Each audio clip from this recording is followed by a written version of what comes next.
Magandang araw po sa lahat ng mga tagapakinig ng channel na ito. Ang kwentong ibabahagi ko ngayon ay totoong nangyari sa akin. 2 taon na ang nakakaraan. Itago nyo na lang ako sa pangalang Miko.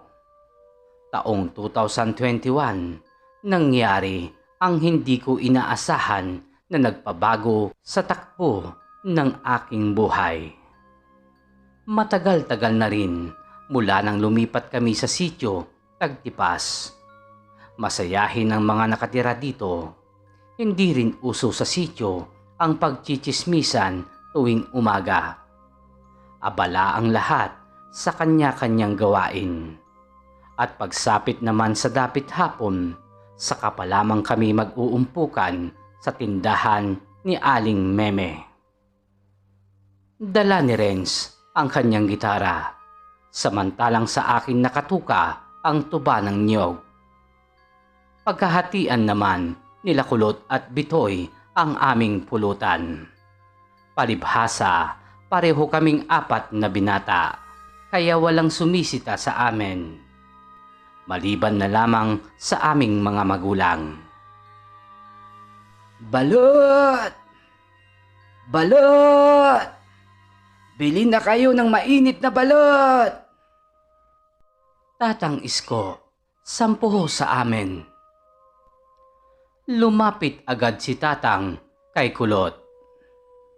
Halos hindi pumapalya si Tatang Isko sa paglalako ng mga balot. Naging suki na rin namin ito dahil wala namang ibang tao ang naglalako ng balot. Kapitbahay ko ito, kaya alam ko na siya mismo ang gumagawa ng balot. Bilhin mo na lang ito lahat, Kulot. 2 na lang ang natira, kaya ubusin mo na. Oo nga naman, Kulot. Total, 2 na lang yan. Sigunda ko kay Tatang. Ako na ang bibili niyan, Tatang Isko, upang makauwi na kayo at nang makapagpahinga na. Uwi ka ni Bitoy. Salamat naman sa inyo. O siya, uuwi na ako. Bukas ulit, bumili kayo.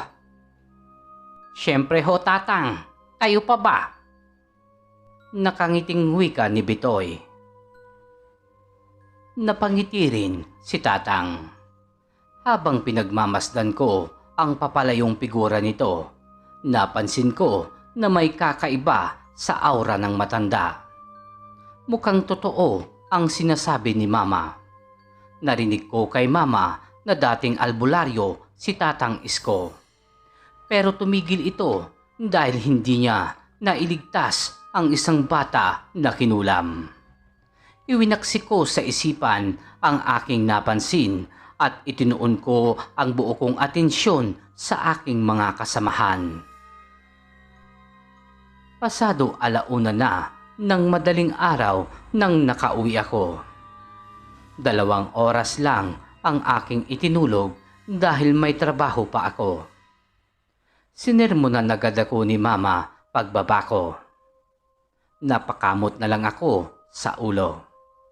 Pagdating ko sa aking pinagtatrabahuan, nandoon na ang mga kaibigan ko. Niyaya na naman ako ni Renz dahil sahod nito. Siya ang taya sa inuman namin mamaya. Mas malaki ang sahod nito kaysa sa amin sapagkat ito ang foreman sa construction site kung saan kami naka-assign na 4. Tanging ang ina lang nito ang kasama dahil sa kumabilang bakod ang kanyang ama. Sa kwento na rin ni Renz, nagtitira lang ito ng konti sa kanyang sahod at ibinibigay nito ang sobra sa ina. Abala kami sa construction site sapagkat kailangan naming matapos ang commercial building sa loob ng 1 buwan. 5:00 na ako nakauwi. Matapos maghapunan, nagpaalam ako kay Mama. Pinayagan naman ako sa kondisyon na uuwi ako bago mag 12:00 ng gabi. Natatawang tumango ako kay Mama. Pagdating ko sa tindahan, binatukan agad ako ni Bitoy. Kanina pa pala nila ako hinihintay. Beer ang binili ni Renz at may pulutan na inihaw na isda. Nagpaluto pala ito bago pumasok kanina sa trabaho. Kinuha ko ang gitara na dala ni Renz at tinugtog ang kantang Barkada. Sinasabayan namin ng kanta habang nag-iinuman. Unang nalasing si Kulot. Panay na ang tawa nito kahit walang nakakatawa sa aming sinasabi. Samantalang si Bitoy nagsusuka na sa gilid ng isang poste.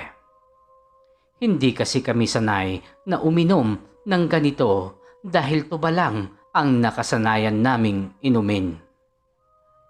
Medyo may tama na rin ang aking pakiramdam, kaya't nananatili lang akong nakaupo upang hindi mahilo.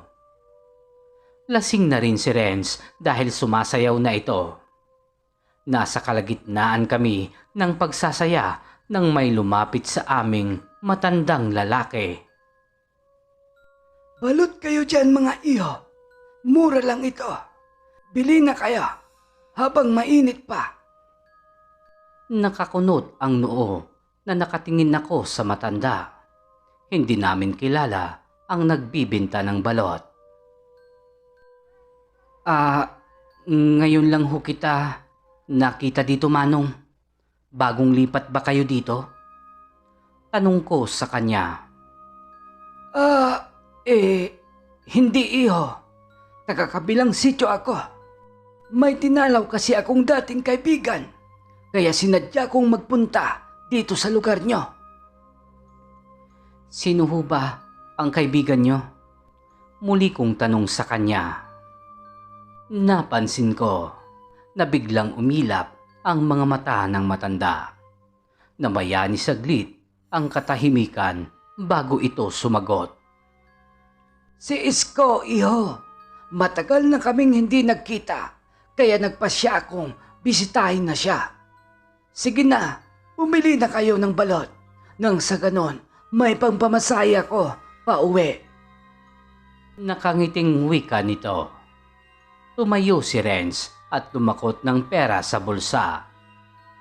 Inabot nito ang 200 sa matanda. Sumilay naman ang ngiti sa mga labi nito bago ibinigay ang 10 balot. Maraming salamat mga iho. Masarap talaga yan. Tinitiyak kong sulit ang pinayad ninyo. Umalis na ang matanda.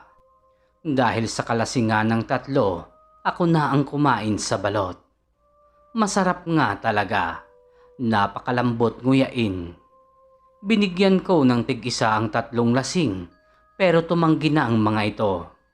Naubos ko ang 10 balot nang hindi namamalayan. Ang lakas mo palang kumain ng balot, migo. Ang lambot kasi nito. Iba ang lasa kaysa sa balot na ibinibenta ni Tatang Isko. Ano ka ba pare? Pareho lang ang lasa ng mga balot. Tulungan mo muna ako. Ihahatid natin si Kulot at Bitoy. Hindi na kayang tumayo ng dalawa. Sige, pero sigurado ka ba na kaya mong maglakad? Tumango naman si Renz. Matapos may yatid ang dalawa, umuwi na kami ni Renz. Madadaanan lang ang bahay ni Renz kaya't mag-isa na akong tumuloy. Habang naglalakad, nakaramdam ako ng biglang pagsakit ng aking tiyan. Binaliwala ko lang ito at nagpatuloy na sa paglalakad. Gising pa si Mama nang makauwi ako. Dumiretso agad ako sa CR pagdating. Nakaramdam ako ng panghihina. Pumasok ako sa silid upang matulog dahil baka kailangan ko lang ang magpahinga. Kinaumagahan, nagising ako na mabigat ang buo kong katawan. Pasuray-suray akong pumasok sa kusina at nagtimpla ng kape. Napansin ni Mama na namumutla ako. Sinabi ko sa kanya na masama ang aking pakiramdam. Tinanong niya kung ano ang kinain ko. Ikinuwento ko kay mama ang nangyari kagabi. Tumakbo ako sa lababo nang makaramdam ako na parang hinahalukay ang sikmura ko. Nagpasya si mama na dalhin ako kay Tatang Isko. Pagdating namin sa kanyang bahay, nadatnan namin ito na gumagawa ng usok. Sinabi ni mama ang aming pakay, pero tumanggi si Tatang Isko na gamutin ako. Humihingi ako ng paumanhin, pero hindi na ako nang gagamot ngayon. Bigla na naman akong nakaramdam ng pagsusuka. Sumuka ako sa harap ni Tatang Isko. Medyo masangsang ang amoy ng aking isinuka. Nagbago ang isip nito nang makita ang aking isinuka. Pinapasok kami ni mama sa kanyang bahay at pinahiga ako sa maliit na papag. Hinawakan niya ang aking tiyan at tinanong niya kung ano ang aking kinain. Ikunento ko rin kay Tatang Isko ang nangyari kagabi. Marin itong tumanggi na wala siyang kaibigan na taga-kabilang sityo. At wala rin siya sa kanyang bahay kahapon, kaya hindi siya nakapaglako ng balot. Kinuha nito ang langis na nasa bote at pinainom ako ng 3 kutsara ng langis. Nakaramdam ako bigla ng pagbaliktad ng sikmura. Kumuha ng maliit na palanggana si Tatang Isko at doon niya ako pinasuka. Sinuka ko ang lahat ng aking kinain kasama na ang mga balot na hindi natunaw. Matapos akong sumuka, ikinwento niya na nayanggaw daw ako ng isang aswang.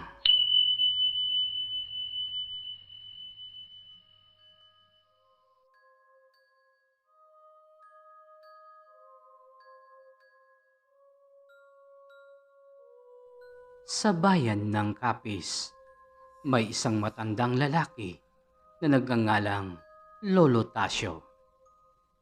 Kilala ito sa pagiging magaling sa panggagamot. Lahat ng may karamdaman na pumupunta sa kanya ay agad-agad ring gumagaling. Lalo na ang mga nababarang o nakukulam. Kung kaya't maraming mangkukulam at mangbabarang na may mga maiitim na kapangyarihan ang gustong wakasan ang buhay nito.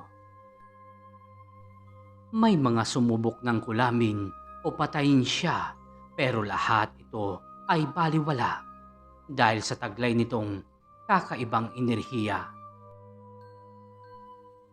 Hindi lamang sa panggagamot ang kayang gawin ng manggagamot dahil nakakausap at nakikita rin nito ang mga laman lupa. Karamihan dito ay nagiging kalaban niya, ngunit nabibigo lamang ang mga ito. Isang araw, habang abala sa panggagamot si Lolo Tasio, ay may isang batang babae ang bigla-bigla na lamang na lumapit sa kanya at nagmamakaawang tulungan daw ni Lolo Tasio ang kanyang ina dahil may nangyayari daw dito. Hindi maintindihan noon ng manggagamot ang ibig sabihin sa kanya ng bata, kung kaya't pagkatapos nitong manggamot ay dali-dali itong pumunta sa kung saan ang bahay ng bata. Habang patungo sila sa bahay ng batang babae, ay may nararamdamang maitim na kapangyarihan si Lolo Tasio sa kanyang paligid. Nasa may pintuan pa lamang ang Lolo Tasio, pero may malakas na puwersa ang tumataboy sa kanya. At rinig na rinig ni Lolo Tasio ang nakakagimbal na tawa ng ina ng bata. Nang makalapit na siya ng tuluyan sa kinaroroonan ng ina ng bata, ay may nakita itong nakapalibot na itim na usok sa katawan ng babae. Hindi mawari ng matanda, pero kakaiba ang lakas at kapangyarihan ang nararamdaman niya sa babae. Tinignan ni Lolo Tasio kung ano ang dahilan ng pagiging marahas ng babae. Ngunit sa bawat paghawak niya sa palapulsuhan ng ina ng bata ay mas lalo itong lumalakas. At doon nalaman ni Lolo Tasio na mahihirapan siya sa magiging kalaban niya. Dahil sa kauna-unahang pagkakataon ay doon pa lamang makakasagupa si Lolo Tasio ng kakaibang itim na kapangyarihan. May mga dasal at orasyon ang ginawa ni Lolo Tasio, ngunit hindi iyon naging madali dahil tinatalo ng itim na kapangyarihan ang bawat orasyon na kanyang sasambitin. Nang madilim na at lumabas na ang buwan, ay bigla na lamang nawala ang itim na usok na bumabalot sa ina ng bata. Ang akala nga'y natalo na at naiwaksi na niya ang kalaban, kung kaya't panatag itong bumalik sa kanyang tahanan. Ngunit habang naglalakad si Lolo Tasio at tanging maliit lang na flashlight ang gamit niya, ay naramdaman na naman nito ang malakas na enerhiya sa kanyang paligid. Dahil doon ay huminto sa paglalakad si Lolo Tasio at nakiramdam ng mabuti.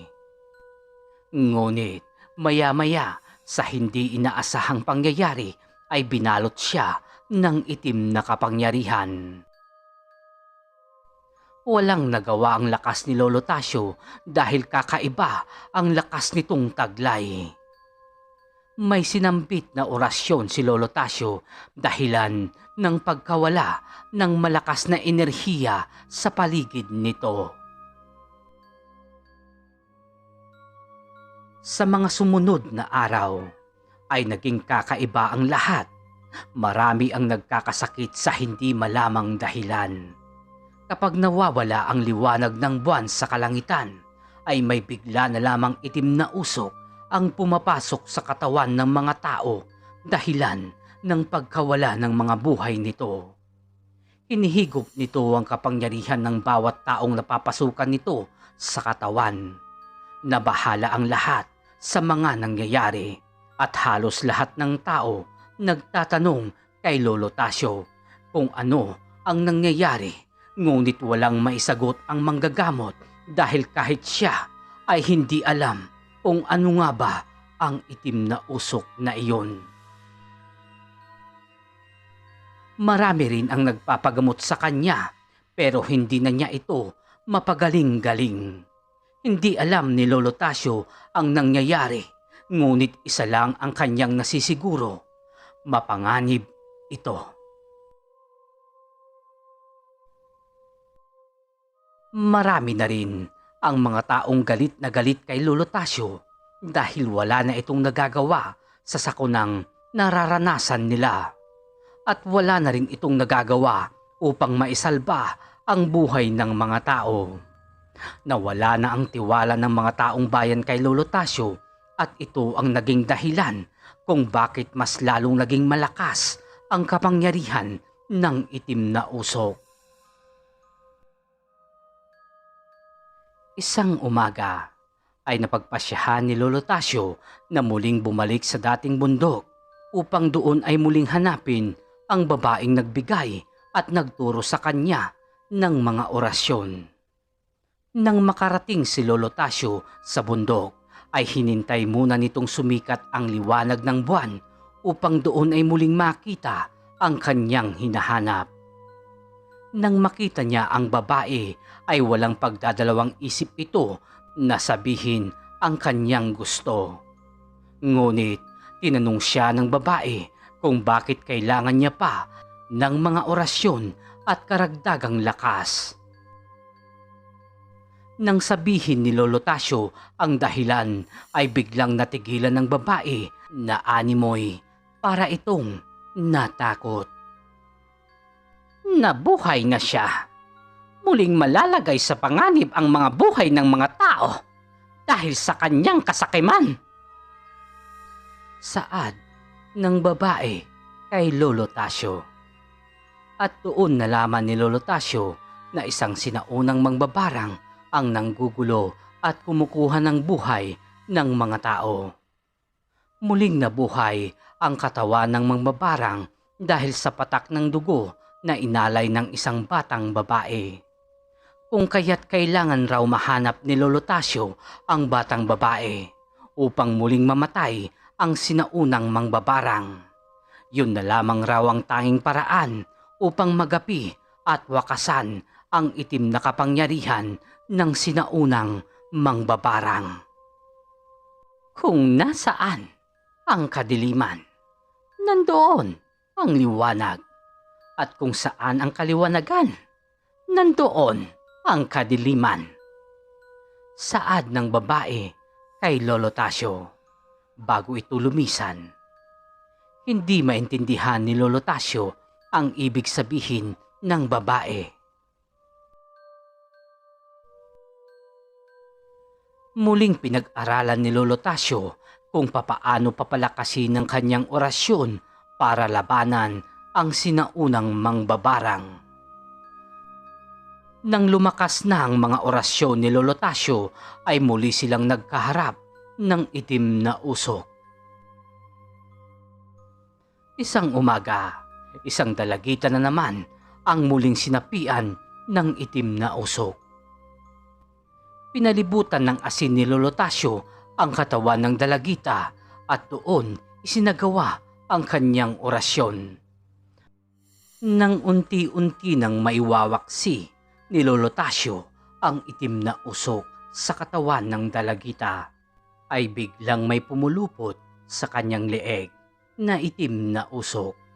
Dahilan ng panghihina ng paghinga at paghina ng orasyon ni Lolo Tasyo.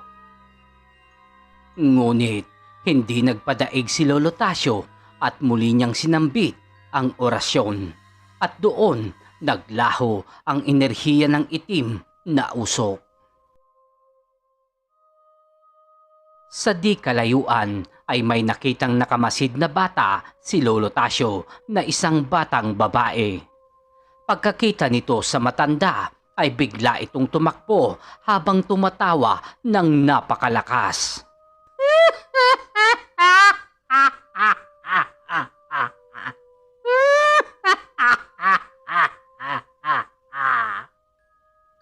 Hinabol ni Lolo Tasyo ang bata, ngunit bigla na lamang itong nawala. Hindi mawari ni Lolo Tasyo ang figura ng batang babae dahil nakasuot ito ng itim na damit. Pero alam ng manggagamot na ito na ang batang kanyang hinahanap. Ngunit alam din ni Lolo Tasyo na mahihirapan siya dahil alam nitong binabantayan iyon ng sinaunang mangbabarang. Isang pagkakataon ang hinintay ni Lolo Tasyo ang paglitaw ng kabilugan ng buwan. Bago sumikat ang liwanag ng buwan, ay inihanda na ni Lolo Tasyo ang kanyang sarili. Alam ni Lolo Tasyo na makikita niya ang mangbabarang sa paglitaw ng sinag ng buwan. Pero malakas lamang na enerhiya ang nararamdaman ni Lolo Tasyo sa kanyang paligid sa paglitaw ng sinag ng buwan. Nang matabunan ng ulap ang sinag ng buwan, ay doon na sinalakay ng itim na usok si Lolo Tasyo. Umupo si Lolo Tasyo at marahang ipinikit ang kanyang mga mata. Pinakiramdaman nitong mabuti ang itim na usok na pumapalibot sa kanya. Muling binigkas ni Lolo Tasyo ang kanyang orasyon. At dahil doon ay mas lalong nagiging malakas ang enerhiya ng itim na usok. Sa nakuhang pagkakataon ay biglang sumikat muli ang liwanag ng buwan. At doon ay nahuli ng manggagamot ang itim na usok na biglang naging isang pangit na matandang babae. Nakakatakot ang itsura nito at may lumalabas na mga itim na usok sa katawan nito. Naglaban ang dalawa, ngunit malakas ang enerhiyang nanggagaling sa matandang sinaunang mangbabarang. Ngunit ang napansin ni Lolo Tasyo na unti-unti itong nanghihina sa liwanag ng buwan. Nang madali na niyang magagapi ang matandang mangbabarang, ay biglang natakpan ng ulap ang sinag ng buwan. Muling lumakas ang kapangyarihan ng mangbabarang at wala ng sapat na lakas si Lolo Tasyo upang labanan ang mangbabarang. May binigkas na mahika ang mangbabarang, kaya't unti-unting nababalot ng itim na usok si Lolo Tasyo. At nang muling magpakita ang sinag ng buwan, ay doon na nagkaroon ng pagkakataon si Lolo Tasyo at sinaksak niya ng punyal ang sinaunang mangbabarang. At bigla na lamang itong naging itim na usok at nawala sa ere. Naging mas mapanganib ang mangbabarang. Dahil doon ay hindi na nag-aksaya ng oras si Lolo Tasyo. Muli niyang hinanap ang batang babae, ngunit bigo siyang mahanap ito. Tumingala si Lolo Tasyo sa kalangitan at naalala ang sinabi ng babae. Nasa kadiliman ang kanyang hinahanap at walang pagdadalawang isip na hinanap ni Lolo Tasyo ang kinaroroonan ng batang babae. Hinanap niya kung sino ang susunod na biktima ng mangbabarang. Sa isang maliit na kubo sa may talahiban ay doon niya nakita ang kanyang hinahanap. Napakalakas na puwersa ang sumalubong sa kanya at alam nitong habang tumatagal ay mas lalong nagiging malakas ang sinaunang mangbabarang dahil sa mga enerhiyang nakukuha nito sa mga tao. At ito ang dahilan ng paglakas ng kapangyarihang itim. Sa pagkakataong iyon ay may sinambit na orasyon si Lolo Tasyo sa biktima ng sinaunang mangbabarang. May kinuha itong itim na tela at inilagay sa dalawang kamay ng biktima. Palakas ng palakas ang hangin at ang enerhiyang nasa paligid at sa katawan ng biktima. Kung kaya't pinakiramdaman mabuti ni Lolo Tasyo ang presensya ng batang babae. At mula sa malayo ay doon nakatayo ang batang babae, nababalutan ng itim na damit. Hindi na nag-aksaya ng pagkakataon si Lolo Tasyo na kontrolin niya ang galawan ng batang babae sa pamamagitan ng itim na telang nakatali sa biktima ng sinaunang mangbabarang. Nakuha niya ang batang babae, ngunit ito'y nababalot ng itim na kapangyarihan. Alam ni Lolo Tasyo na anumang oras ay muli niyang makakalaban ang sinaunang mangbabarang. Naghanda ng isang bilog si Lolo Tasyo na napapalibutan ng mga kandila. At doon niya inilagay ang batang babae. Habang inihanda niya ang punyal, ay biglang kumidlat ng napakalakas. Dahilan ng pagkawala sa bilog ng batang babae. Lumipad ito sa ere, ngunit wala ng malay ang katauhan nito. Dahil kontrolado iyon ng itim na mangbabarang. Mas lalong lumakas ang enerhiyang nasa katawan ng batang babae. Dahil doon ay sinambit na ni Lolo Tasyo ang isang napakalakas na orasyon. Ang enerhiyang bumabalot sa katawan ng batang babae ay unti-unti nang humihina. Doon nakakuha ng pagkakataon si Lolo Tasyo at kinuha niya ang punyal at sinugatan niya ang palapulsuan ng batang babae. At kumuha ito ng isang kakaibang bote at doon ipinatak ang unang dugo. At doon nakawala ang batang babae sa kamay ng sinaunang mangbabarang. Muling gumawa ng isang bilog si Lolo Tasyo at doon niya inilagay ang boteng naglalaman ng dugo ng batang babae. Nakita nitong nababalutan ng itim na kapangyarihan ang dugo ng batang babae. Pinatakan iyon ni Lolo Tasyo ng kanyang dugo. Habang may isinasagawang orasyon, ngunit biglang nagpakita kay Lolo Tasyo ang sinaunang mangbabarang at agad-agad nitong ginamitan ng itim na mahika si Lolo Tasyo. Dahilan ng pagkawala nito sa bilog at ang boteng naglalaman ng dugo ng batang babae. Nilabanan iyon ni Lolo Tasyo, ngunit napakalakas ng kapangyarihan ng sinaunang mangbabarang. Nang unti-unti nang nanghihina si Lolo Tasyo ay biglang sumikat ang liwanag ng buwan sa kalangitan. Hindi na magawang makaalis ng itim na mangbabarang dahil natatalo ng liwanag ng buwan ang itim nitong kapangyarihan. At doon ay nakakuha ng pagkakataon si Lolo Tasyo upang muling maibalik sa kinahihimlayan ang sinaunang mangbabarang.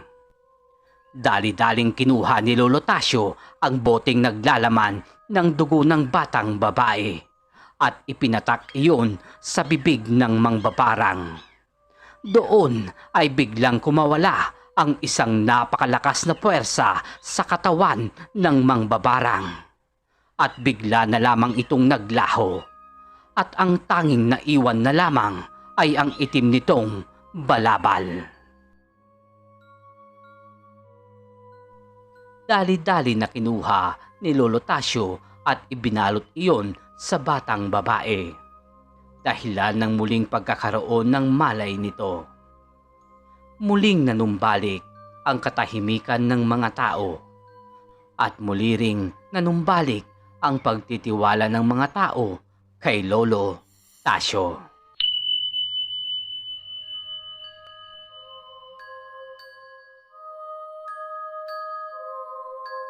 Ang kwentong iyong matutunghayan ay base sa tunay na kwento at karanasan ni Mang Pablito noong kabataan niya.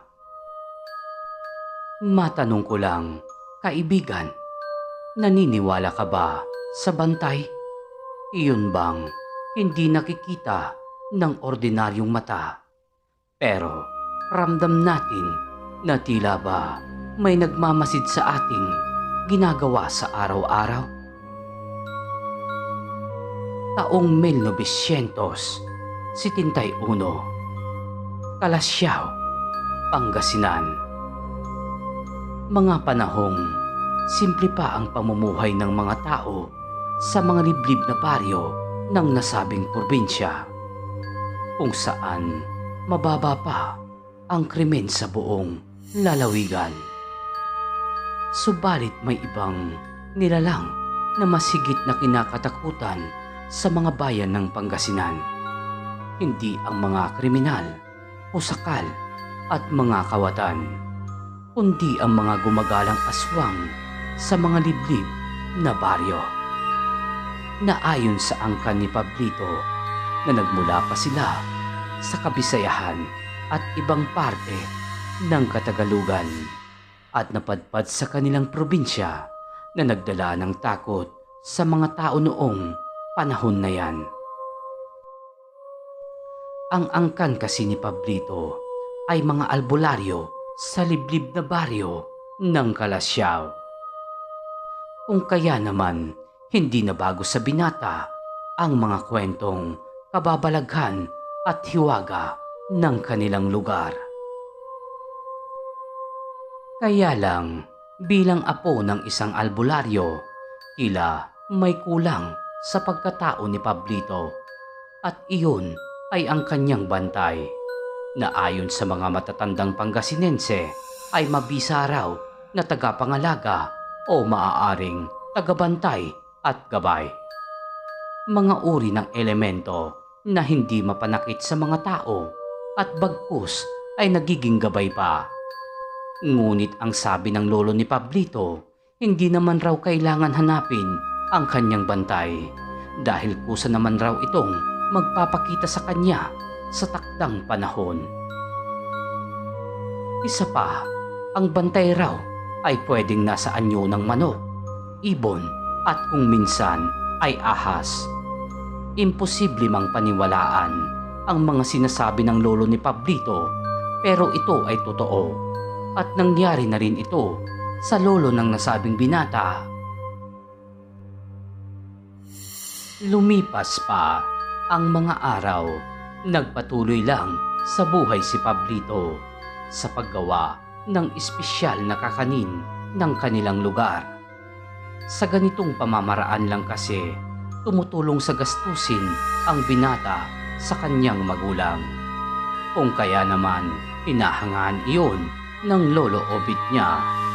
Bukod kasi sa masipag na anak at apo, masunurin pang bata at pala kaibigan si Pablito. Kung kaya naman, kinagigiliwan ito sa kanilang baryo. Manong Obet, napakasipag naman po ng apo niyong si Pablito. Bating papuri ni Aling Maring. Naku Maring, manang-mana yan sa yumao niyang ina. Bukod sa masipag na mabait pa ang apo ko na yan. Sagot na paliwanag ni Mang Obet.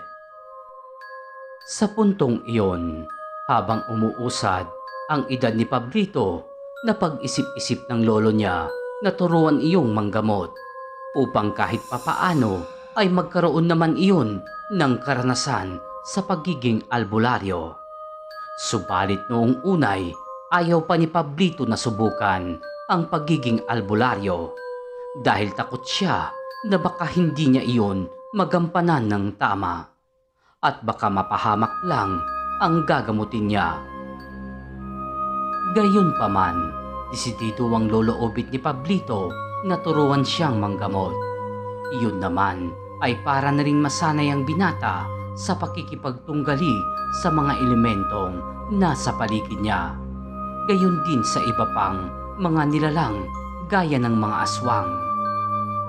Batid kasi ng lolo ni Pablito na hindi sa pilitan ang pagtuturo ng tamang panggagamot dahil maaaring mawalan ng bisa ang gamutan kung hindi iyon bukal sa puso ng binata. Hanggang isang araw, habang nagmumuni-muni si Pablito sa kanilang bakuran at nakatingin sa tanim nilang mga kawayan. Dahil katatapos lang niya magluto ng kakanin na ilalako niya sa mga baryo. Ngunit laking gulat ng binata nang may lumabas na puti na manok sa kawayan. Kung kaya naman, biglang bumilog ang mata ng binata at napabalikwas ng upo. Kasabay nun, biglang napabulalas ng salita si Pablito at napamura sa labis na pagkagulat. Okay na, saan nanggaling ang manok na yon? Nalintikan na, minamaligno na yata ako. Saad ni Pablito sa sarili. Hindi naglaon, nilapitan ng binata ang nasabing manok at kinuha. Sabay ikinulong habang pinagmamasdan at kinakausap sa kung paano iyon napunta sa kawayan. Gayon habang nakatingin siya roon ay wala naman siyang nakitang manok. Gayon paman, mas lalo siyang nahintakutan nang may bumulong sa hangin at napatakbo ang binata sa loob ng kanilang bahay habang wala ang lolo Obit niya. Ilang minuto pa ang nakalipas, nagdesisyon ng binata na ilako muna ang kanyang paninda at iniwan pansamantala ang manok na puting hinuli niya habang napapalingon sa kanilang bakuran kung saan nakakulong ang nasabing manok. Halos magtatakip silim na nang makabalik si Pablito sa kanilang bahay at kasabay niyon nagpanggit na ang maglolo. Ngunit naalala ng binata ang mga nangyari ng umagang iyon. Kung kaya naman, kaagad isinangguni ng binata ang kanyang nakita sa lolo niya ng umagang iyon. Ang sabi ni Pablito, may lumabas na puting manok sa kanilang kawayan. Ngunit ang lolo nito ay napatango lamang. Sa puntong iyon, ipinakita ni Pablito ang nahuli niyang manok. Subalit, ang napansin ng lolo niya ay kung bakit berde ang kulay ng magkabilaang mata ng nasabing manok. Dahil diyan, napagtanto ng lolo nito na hindi iyon ordinaryong manok. Binabati kita po, Pablito, at dumating na ang bantay at gabay mo. Ano po, Lolo Obet? Bantay at gabay ko? Sa totoo lang, Lolo, ordinaryong manok lang naman po yan. Kaya, paanong magiging bantay at gabay ko yan? Makikita mo rin ang wangis ng bantay mo sa mga susunod na araw, Apo. Maghintay ka lang at bubulong siya sa'yo kapag nasa alanganin ka ng sitwasyon. Samantala, matapos ang pag-uusap ni Pablito at Lolo Obet niya, tumango na lang ang binata bilang tugon sa mga sinambit ng lolo niya. At bahagya namang inisip niya kung ano ba ang itsura ng kanyang magiging bantay at gabay. Hanggang sumapit ang gabi at sa harap ng hapagkainan, dire-diretsyong kumain si Pablito. Ngunit batid ng lolo nito na may agam-agam sa isip ng kanyang apo. Gayunpaman, hinayaan lang ng nasabing matanda na kusang matuklasan ng kanyang apo kung sino o ano ang bantay at gabay nito. Hanggang sa pagtulog ay dala-dala ni Pablito sa kanyang isipan ang isang malaking palaisipan at iyon ay ang wangis ng kanyang gabay. Sa labis na pag-iisip ni Pablito, hindi niya namalayan na nakatulog na siya ng gabing iyon. At dahil diyan, dinalaw siya sa panaginip ng kanyang bantay na gabay upang kausapin. Kamusta ka, Pablito? Ako nga pala si Omeng, ang iyong tagabantay at gabay. Pakilala ni Mang Omeng. Aba, nasaan ako? At ikaw po pala ang sinasabi ng lolo kong albularyo na aking bantay at gabay? Manghang tugon ni Pablito. Sa puntong iyon, biglang nagising si Pablito sa kanyang malalim na pagkakatulog, habang dilat ang mga matang nakikiramdam sa kanyang paligid. Subalit nang marahan niyang ipaling ang paningin, habang dahan-dahan bumabangon, nakita niyang mahimbing na natutulog ang lolo Obet niya. Kung kaya naman, marahan na lumabas ng bahay ang binata upang tignan ang manok na puti na nahuli niya. Kasabay niyon, kinuha ito ni Pablito sa kulungan at inilapag sa lupa. Laking gulat niya nang maging tao ang manok. Iyon bang itsurang ermitanyo na puti ang buhok, na malaberde ang kulay ng mga mata at may hawak na tungkod. Kasunod nito, biglang bumulalas ng tanong si Pablito sa matanda na nasa harapan niya. Kayo po ba si Mang Omeng, ang kausap ko sa aking panaginip? Wikang tanong ni Pablito.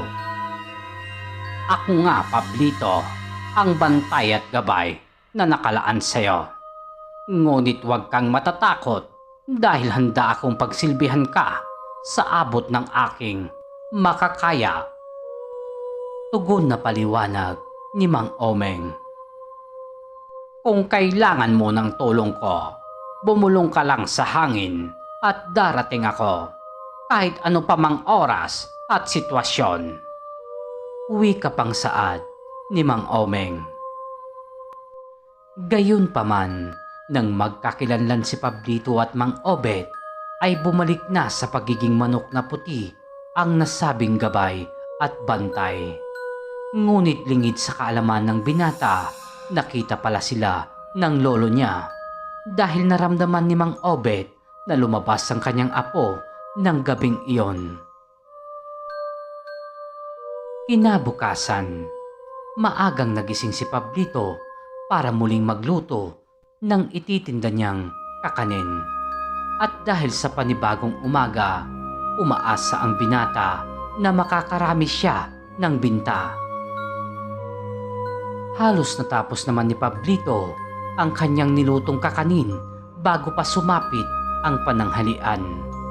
Kung kaya naman matapos silang makakain ng lolo Obet niya, ay naglako na rin ang binata.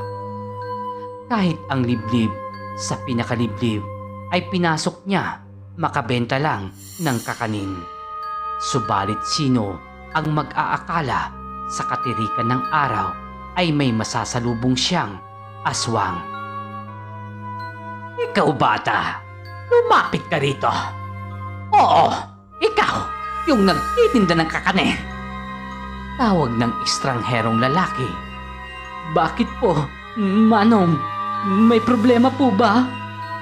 Tanong ni Pablito. Problema ba kamo? Abay, wala naman iho. Gusto ko lang itanong kung ikaw ba yung apo ni Obet na albularyo dyan sa baryo ng Kalasyaw. Usisa pa ng matandang lalaki. Hindi naglaon, tumango ang binatang si Pablito bilang tugon na rin sa matandang lalaki. Maya-maya pa ay nagwika ang matandang estranghero ng isang pagbabanta. Kung kaya naman nangilabot ang nasabing binata. Ayon sa estranghero, ang lolo Obet daw ni Pablito ang nakapatay sa kanyang kapatid na isang aswang. Samantala, sa pag-ihip ng malamig na hangin, nakarinig ang binata ng isang bulong at batid niyang si Mang Omeng yon. Lumabas ka sa baryong ito, Pablito. Mga aswang ang nakatira rito. Bulong ng kanyang gabay. Kung kaya naman, nagmadali ang binata sa paglalakad at napalingon siya nang may tumawag sa ngalan ng matandang lalaki. Kaya nalaman ng binata na Rodel ang pangalan ng matanda. Sa kalaunan ay sinabi ng binata sa lolo Obet niya ang tungkol kay Mang Rodel.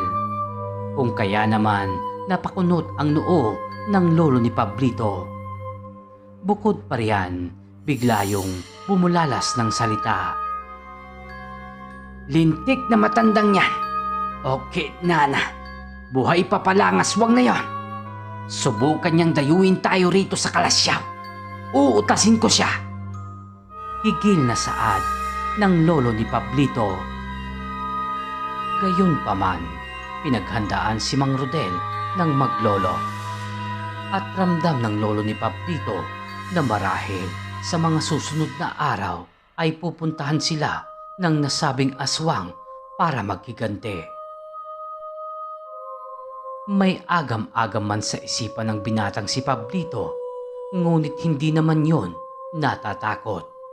Dahil bukod sa kasama nito ang lolo niyang albularyo, ay nariyan rin si Mang Omeng, ang gabay niya.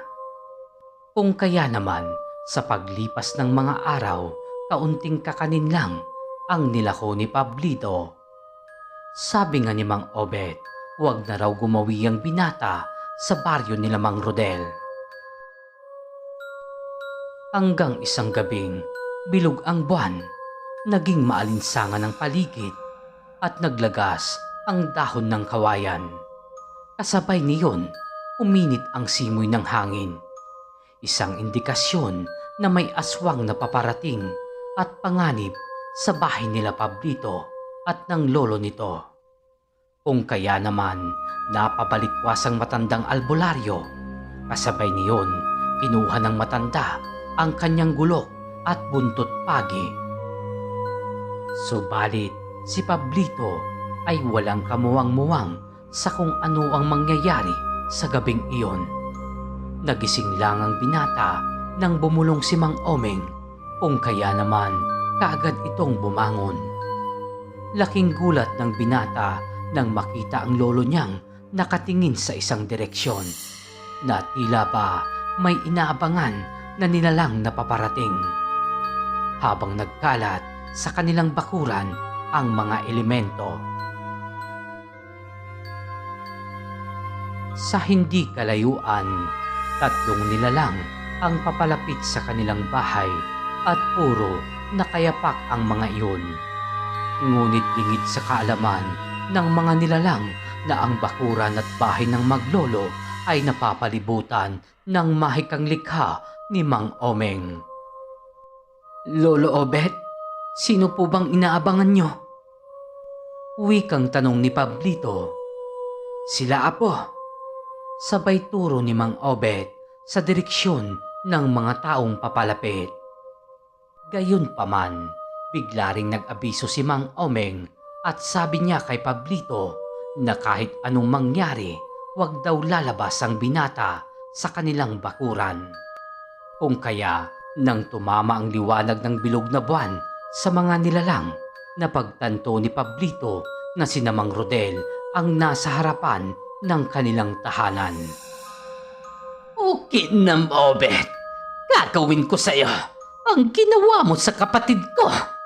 Uutasin namin kayong maglolo ngayong gabi. Sayang lang at walang saksi sa inyong kamatayan. Wikang banta ni Mang Rodel. Rodel, rebeng na laeng, amatay at ang kapsat mo. Tamaysa ang mga idadaig. Tugon ni Mang Obet na ang ibig sabihin ay, Rodel, dapat lang mamatay ang kapatid mo dahil isa siyang salot. Gayunpaman, pinilit ni Mang Rodel at ng mga kasama nito na pasukin sila sa kanilang tarangkahan. Ngunit bigo ang nasabing mga aswang dahil sa mahikang bumabalot sa buong bahay ng maglolong albularyo na dulot ng mahika ni Mang Omeng at ng ibang elemento. Habang si Mang Rodel ay nasa anyo ng aswang na abad, yun bang mga aswang na mabalhibo at maitim ang balat, kasabay ng pamumula ng mga mata ng mga iyon na tumutulo pa ang malapot na laway. Kung kaya naman, ayaw nang paabutin pa ng bukang liwayway ng maglolo ang mga aswang at napagpasyahan nilang harapin ang mga aswang na nasa kanilang bakuran. Sa isang iglap lang, nagkaroon ng baluti si Pablito kontra sa mga aswang. Sa ganoong senaryo, tangan ni Mang Obet ang kanyang buntot pagi na may dasal. At walang ano-ano'y sinagupan ng maglolo si Mang Rodel.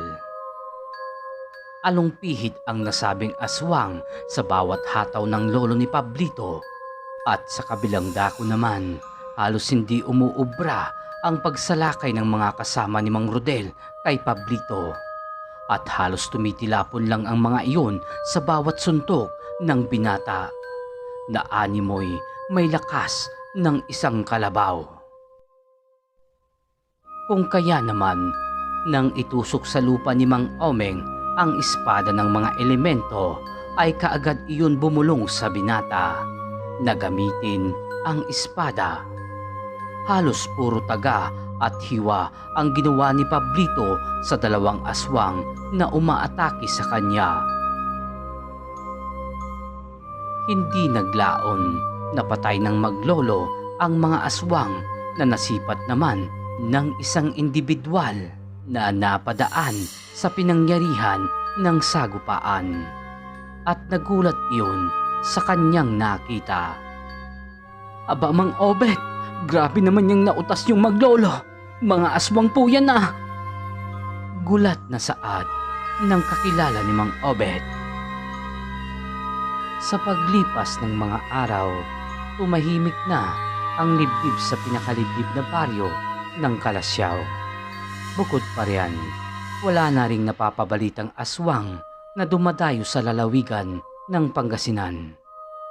Subalit sina Pablito, Mang Obet at Mang Omeng ay nagpatuloy lang sa buhay magpasa hanggang ngayon at magkakasama sa iisang bahay na may malawak na bakuran habang namumuhay ng tahimik at simple.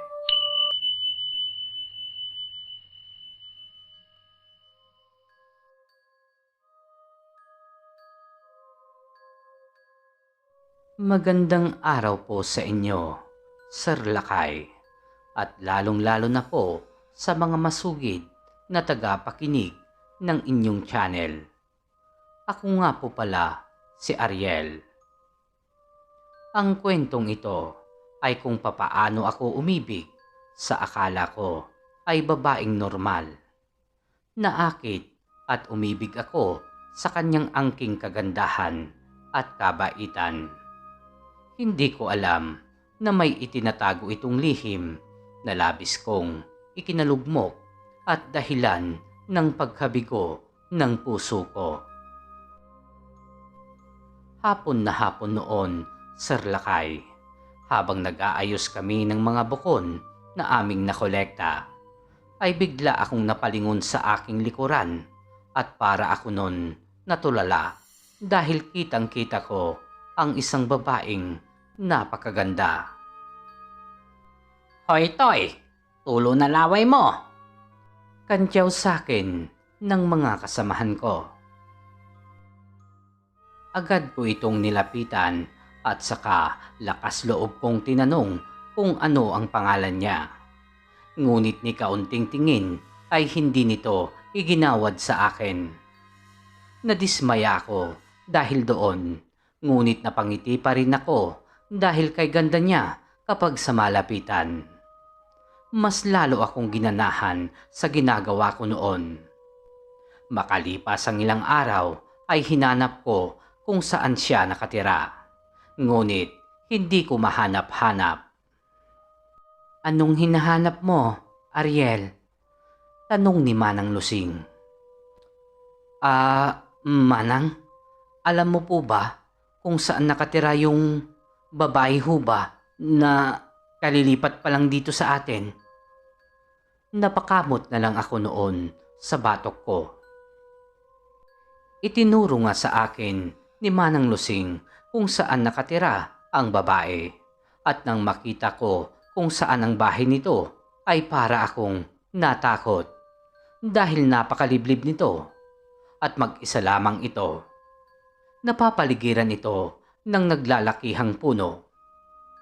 Agad akong nagbigay galang, ngunit pagkakita niya sa akin ay agad-agad itong tumakbo sa loob ng bahay niya. Kung kaya't napagpasyan ko noon na umuwi na lamang. Halos araw-araw akong pumupunta sa bahay nila at tinatanaw siya mula sa malayo. Kapag nakikita niya ako ay agad akong kumakaway, ngunit agad rin siyang tumatakbo papunta sa loob ng bahay niya.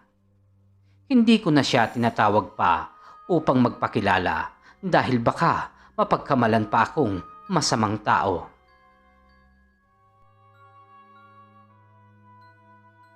Isang umaga, pagkagising ko ay rinig na rinig ko ang mga hinagpis ng mga umiiyak. Dali-dali ko itong hinanap kung saan nanggagaling ang mga iyakan na iyon. At doon ko nga natagpuan, Sir Lakay, ang mga bangkay na nakalatag sa lupa. At lahat wala ng mga laman loob. Natulala ako sa mga oras na iyon at dali-dali akong pumunta sa bahay ng babae. At dahil baka isa siya sa mga nabiktima. Ngunit malayo pa lang ako ay kitang-kita ko na ang saya nito sa kanyang mga mata. Muli akong nagbigay galang, ngunit gaya ng dati, hindi niya ako pinansin at pumasok agad-agad sa loob ng kanyang bahay. Makalipas ang mga araw, ay ganun pa rin ang nangyari. mas lalong dumarami ang namamatay at malakas na ang aming kutob na aswang ang may pakana. Ngunit ang ipinagtataka namin kung sino ang aswang dito sa aming barangay. Dito na po ako lumaki, ngunit ngayon lamang ako nakasagupa ng ganito. Hanggang isang araw. Ngayon lamang nangyari ang ganito sa ating baryo. Simula nang dumating ang babaeng iyon dito sa atin, ay nagsimula na ang mga ito. Dapat natin siyang patayin. Galit na saad ng mga tambay. Oo nga pare, ang dapat sa babaeng iyon ay patayin tulad ng pagpatay niya sa mga inosenteng tao dito sa atin. Agad-agad akong lumapit sa kanila upang sawayin sila dahil sa mga ibinibintang nila kay Anika. Kahit na siya pa, ang bagong lipat dito sa baryo natin, huwag niyo siyang huhusgahan. Tingin niyo na ngang ang tahitahimik ng tao, pagbibintangan niyo pang aswang. Galit ko ring saad sa mga ito. Ngunit Ariel, simula nang dumating ang babaeng yan dito sa ating baryo, marami na ang napapatay sa atin. Huwag kang magpapadala sa angking kagandahan at sa pagiging mabait nito dahil hindi mo siya lubusang kilala. Saad ni Benjo. Umalis na lamang ako at hindi na pinansin pa ang mga sinasabi nila kay Anika noon. Dahil naniniwala ako noong una, Sir Lakay, na hindi aswang si Anika.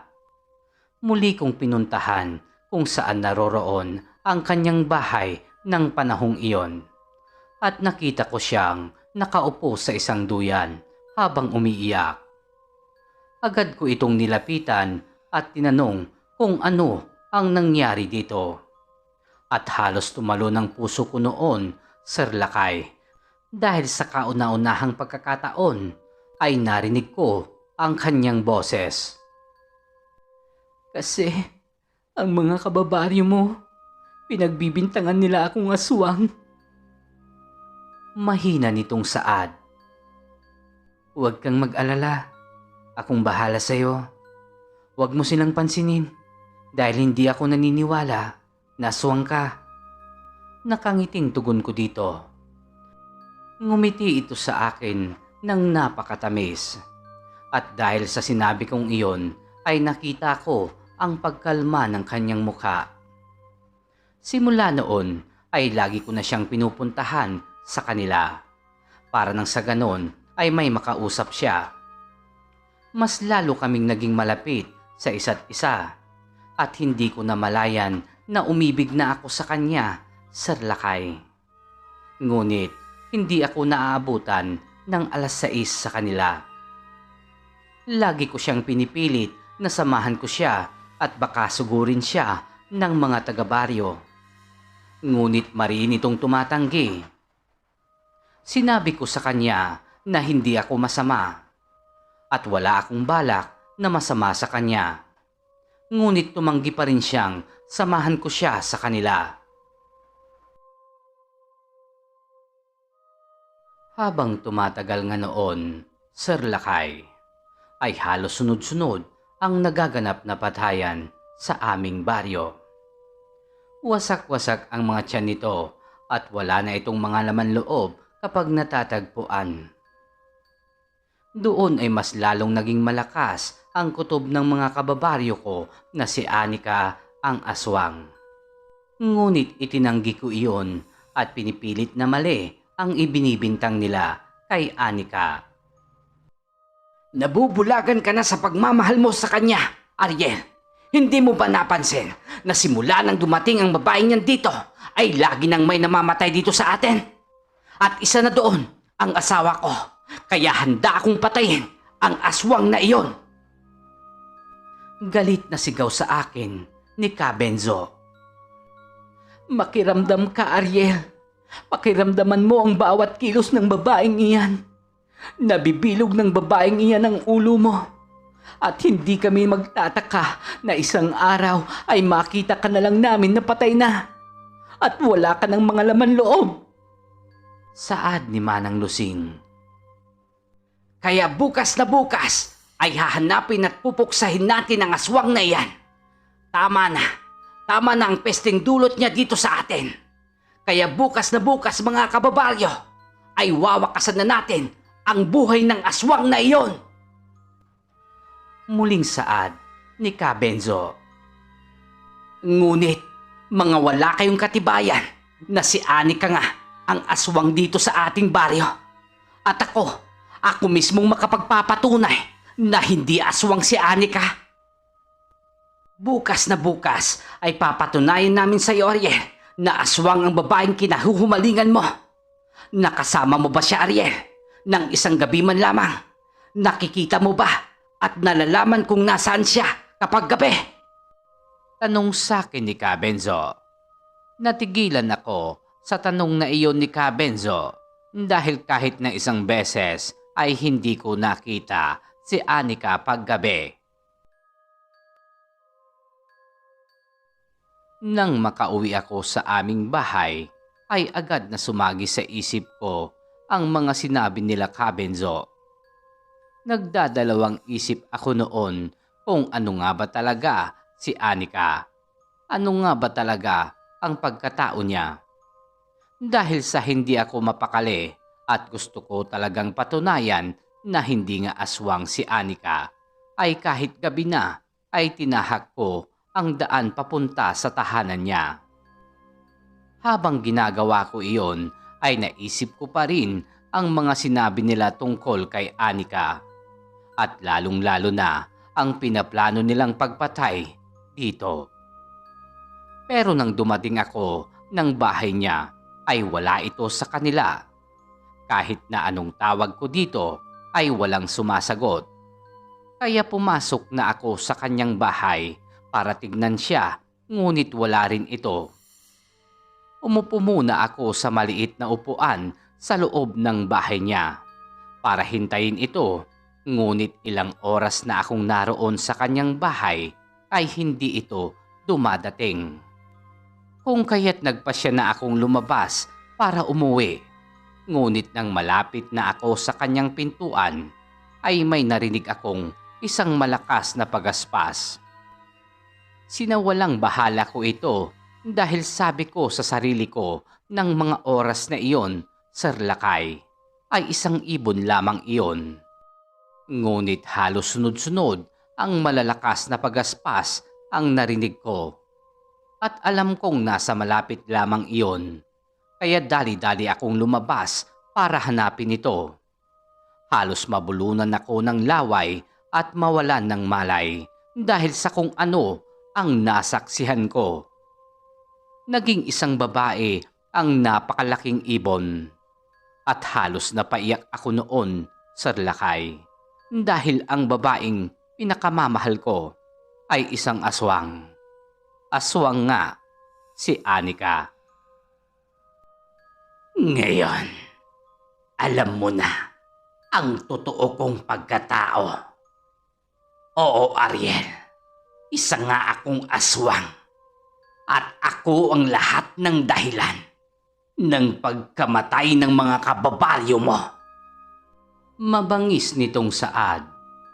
Unti-unti itong lumapit sa akin habang matalim ang mga matang nakatingin sa akin. Para itong isang gutom na aso. Gusto ko sanang tumakbo ngunit hindi ko magawa dahil para akong naistatwa sa aking kinakatayuan. Nang malapit na ito sa akin ay pumikit na lamang ako habang iniisip ang mga sinabi sa akin nila Kabenzo. Ipinikit ko ang mga mata ko ng mga oras na iyon at inihahanda ang aking sarili sa aking kamatayan. Ngunit ilang minuto na akong nakapikit ay wala akong naramdaman na kakaiba sa katawan ko.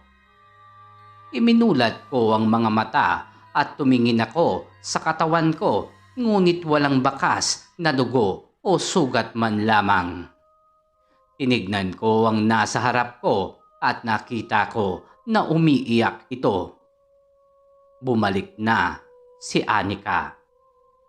Gusto ko sanang umalis na at talikuran na lamang siya, ngunit hindi ko magawa. Bagkos ay niyakap ko ito ng napakahigpit.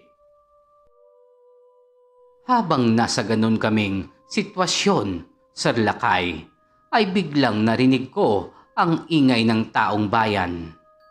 Halos may statwa ako dahil doon. Hindi ko inaasahan noon na nung gabing iyon ay doon na nila pupuksahin si Anika. Nagmamadali akong hinatak ang kamay ni Anika upang iligtas siya, ngunit tatakbo pa lang kami nang makita kong napapalibutan na kami ng mga tao. Sinasabi ko na nga ba, Traidor ka, Ariel? Ikaw pa talaga ang magtatakas sa halimaw na iyan. Oo nga, Ariel. Tatalikuran mo lang kami dahil lang sa aswang na iyan. Patayin yan. Ang isang tulad niyang salot at halimaw ay dapat hindi na nakikita ang liwanag. Napaikot mo kami, Anika. At lalong-lalo na yung kaibigan namin. Dapat siyang patayin. Huwag na huwag niyo siyang sasaktan. Kung hindi, mapipilitan akong kalabanin kayo. Galit kong saad. Kung yan ang magiging pasya mo, Ariel, isasama ka na rin namin. Galit na saad ni Kabenzo. Huwag niyong saktan si Ariel. Wala siyang kasalanan. Ako na lang ang patayin ninyo. Buhayin niyo lamang siya. Nagmamakaawang saad ni Anika. Hindi. Dapat kayong mawalang parehas dahil itinago niya ang iyong pagkatao sa amin. At dahil doon, pinagkalulo niya ang buhay ng aming mga mahal sa buhay. Muling saad ni Kabenzo. Dahil doon ay muli kong tinangkang itakas si Anika, ngunit mas lalong naging agresibo ang mga tao. Hayaan mo na lang ako, Ariel. Itakas mo ang iyong sarili. Wala kang dapat pagdusahan sa mga naging kasalanan ko. Umiiyak nitong saad. Mas lalong naging mahina ako dahil sa nakikita kong pag-iyak nito. At hindi ko inaasahan ang sumunod na pangyayari, Sir Lakay. Bigla kaming inatake nila Kabenzo gamit ang matutulis na kahoy na hawak nila. At ihaharang ko sana ang katawan ko kay Anika nang itulak niya ako. Sa sobrang lakas ng pagkakatulak niya ay nawalan ako ng balanse. Para akong itinulak noon ng 10 katao, Sir Lakay, dahil sa lakas ng puwersa. Nang humarap ako upang awatin ng mga tao at upang iligtas ang taong mahal ko, ay huli na ang lahat. Kitang-kita ko ang gutay-gutay na katawan nito. Kitang-kita ko kung papaano ito naliligo sa sarili niyang dugo.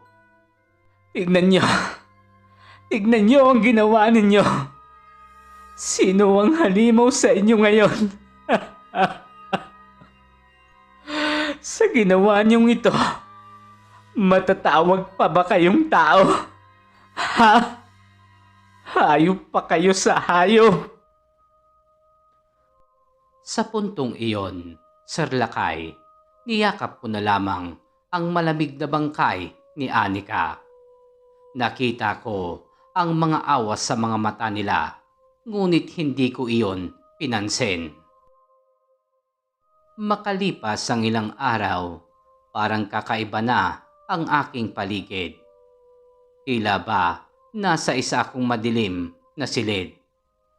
May mga nagtatangkang kausapin o damayan man lang ako, ngunit naging bingi ako sa lahat. Masakit man sa akin, Sir Lakay, ngunit nilisan ko ang lugar na iyon. Lugar kung saan ko nakilala ang taong mahal ko. at lugar kung saan pinagkait sa akin ng mga taong nasa paligid ko ang kasiyahang hindi ko na matatamasa kailanman. At dito na nagtatapos ang aking kwento, Sir Lakay. Muli, ako po si Ariel. Magandang araw sa inyong lahat.